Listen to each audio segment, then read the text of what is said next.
isang reggae style na kanta bilang pag-alaala sa tatlong estudyanteng nasawi sa insidente sa Rusay National High School sa Tacloban, Leyte.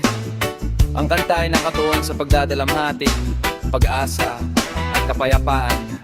Ang insidente ay iniulat noon Hunyo 2020 ngunit itigilaks at nagdulot ng matinding lungkot sa komunidad.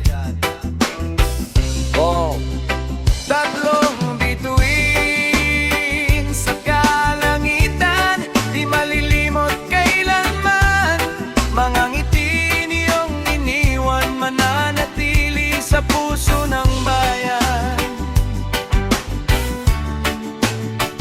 Tatlong bituin, kayo'y gabay sa bawat hakbang ng buhay. Kapayapaan ang aming dasal, pagmamahalan siyang ialay.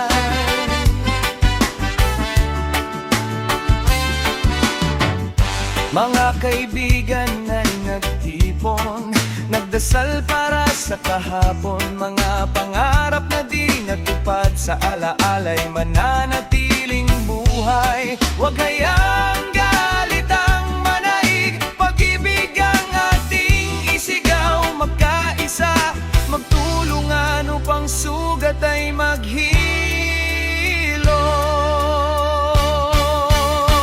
Tatlong bituin sa kalangitan, di malilimot kailanman.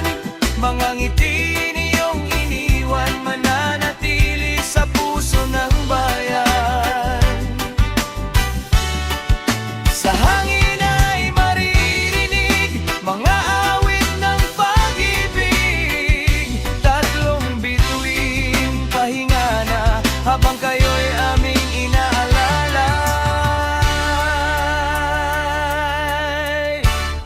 Ile-wale-wale, ale-ole.